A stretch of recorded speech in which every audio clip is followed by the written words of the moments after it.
ಮೂರನೇ ಶ್ಲೋಕ ಓದಿದ್ರ? ಹ್ಞೂ ಡೌಟ್ ಏನೂ ಬರಲಿಲ್ಲ. ಶ್ಲೋಕ ಕರೆಕ್ಟಾಗಿ ಓದ್ಬಿಟ್ಟು ಒಂದು ಕ್ವಶನ್ನು ನಾನೇ ಫ್ರೇಮ್ ಮಾಡಿ ಆನ್ಸರು ನಾನೇ ಹೇಳ. ಹ್ಞೂ ಪಶ್ಯೈತಾಂ ಪಾಂಡುಪುತ್ರಾಣಾಂ ಆಚಾರ್ಯ ಮಹಿತಂ ಚಮು ವ್ಯೂಢಾಂ ದ್ರುಪದ ಪುತ್ರೇಣ ಅಂತ ಬರುತ್ತೆ. ಯಾರ್ಯಾರ ಮಧ್ಯೆ ಕಾನ್ವರ್ಸೇಷನ್ ನಡೀತಾ ಇರೋದು? ದುರ್ಯೋಧನಂಗೂ ದ್ರೋಣಾಚಾರ್ಯರಿಗೂ ಮಧ್ಯ. ಏನಲ್ಲಿ ದ್ರುಪದ ಪುತ್ರೇಣ ಅನ್ನೋ ಪದ ಉಪಯೋಗಿಸ್ತಾನೆ. ಏನಕ್ಕೆ? ಡೈರೆಕ್ಟಾಗಿ ದೃಷ್ಟದ್ಯುಮ್ನ ಅನ್ಬೋದಿತ್ತಲ್ವಾ? ಇದು ಅವನ ಕಂಡಕ್ಟ್ ಹೆಂಗಿದೆ ದುರ್ಯೋಧನಂದು ಅಂದರೆ, ಈಗ ನಾನು ದ್ರುಪದನ್ ಮಗ ಅಂತ ಹೇಳಿದಾಗ ದ್ರೋಣಾಚಾರ್ಯರಿಗೆ ಏನು ನೆನಪಾಗಬೇಕು? ನೋಡು, ದ್ರುಪದ ಒಂದು ತಪಸ್ ಮಾಡಿಬಿಟ್ಟು ಮಗನ್ ಪಡೆದಿದ್ದಾನೆ. ಅದರಲ್ಲಿ ಆಶೀರ್ವಾದ ಏನು ತಗೊಂಡಿದ್ದಾನೆ ಅಂದರೆ, ದ್ರೋಣಾಚಾರ್ಯನ ಸಾಯಿಸುವಂಥ ಮಗ ಸಿಗಲಿ ನನಗೆ ಅಂತ ವರ ಪಡ್ಕೊಂಡಿದ್ದಾನೆ ಅನ್ನೋದು ದ್ರೋಣಾಚಾರ್ಯರಿಗೆ ನೆನಪಾಗಬೇಕಿತ್ತು. ಅದಕ್ಕೇನೆ ಆ ಥರ ಹೇಳಿ ನೆನಪಿಸಿದ್ದದು. ಏನಕ್ಕೆ? The conduct is so bad. Attitude ಯಾವ ಥರ ಇದೆ ನೋಡು. ಇವ್ರಿಗೆ ನಾನು ಅದನ್ನೇನಾರ ನೆನಪಿಸಿದ್ರೆ ಇವ್ರಿಗೆ ಭಯ ಆಗುತ್ತೆ. ಇವ್ರಿಗೆ ಭಯ ಆದರೆ ಸರ್ವೈವಲ್ ಇನ್ಸ್ಟಿಂಕ್ಟ್ ಕಿಕ್ಕಿನ್ ಆಗುತ್ತೆ.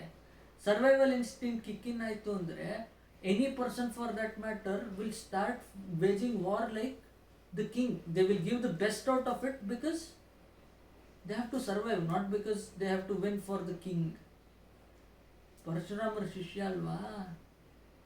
ಅದಕ್ಕೆ ದ್ರೋಣಾಚಾರ್ಯರಿಗೆ ಅದನ್ನು ನೆನಪಿಸ್ಬಿಟ್ಟು ಹುರಿದುಂಬಿಸೋದು, ಹೆದರ್ಸೋದು, ಹೆದರಿಕೆಯಿಂದ ಹುರಿದುಂಬಿಸೋದು.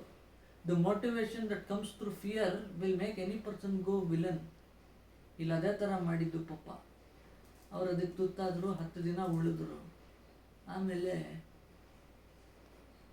You know what happened. This is the meaning of it.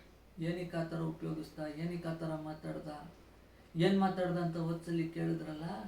This is the first part of it. ತವ ಶಿಷ್ಯನ ಅಂತಾನೆ. ನೆಕ್ಸ್ಟು ನಿನ್ನ ಸ್ಟೂಡೆಂಟ್ ನೋಡು ಅಂತಾನೆ. ನಿನ್ನ ಸ್ಟೂಡೆಂಟ್ ಬಂದಿದ ನೋಡು, ನಿನ್ನ ಸ್ಟೂಡೆಂಟ್ ಮಾಡಿರೋ ವ್ಯೂಹ ನೋಡು. ತವ ಶಿಷ್ಯನ ಧೀಮತಂ ಅಂದಾಗ ನಿನ್ನ ಸ್ಟೂಡೆಂಟ್ಸ್ ಮಾಡಿರೋದು ನೋಡಲ್ಲಿ ಹೆಂಗೆ ಮಾಡಿದ್ದಾರೆ ವ್ಯೂಹ. ನಿನ್ನ ವಿರುದ್ಧವಾಗಿ ನಿಂತ್ಕೊಂಡಿದ್ದಾರೆ ಇವತ್ತು. ಹಂಗ ಮಾತಾಡೋದು. ಒಬ್ಬರು ಆಚಾರ್ಯರಿಗೆ ಪಾಠ ಕಲಿಸ್ಕೊಟ್ಟಿದ್ದು ಗುರುಗಳಲ್ವಾ, ಮರ್ಯಾದೆ ಕೊಟ್ಟು ಮಾತಾಡ್ಬೇಕು ತಾನೆ. ಸೀದ ಕಂಡಕ್ಟ್. ಬೇಕಾದ್ರೆ DSM-5 ತೆಗೆದು ನೋಡಿ, TR, ಅದರಲ್ಲಿ ಕಂಡಕ್ಟ್ ಡಿಸಾರ್ಡರ್ ಅಂತಿದೆ.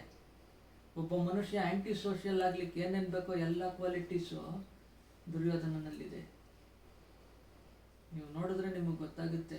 As a psychologist I am telling you, every word has its own meaning. It reflects what he is thinking and what his personality is. ಮಾತು ಮನುಷ್ಯನ ವ್ಯಕ್ತಿತ್ವದ ಕನ್ನಡಿ ಅಂತಾರೆ. ನಾವು ನೆನ್ಪಿಟ್ಕೋಬೇಕು ಇದನ್ನು.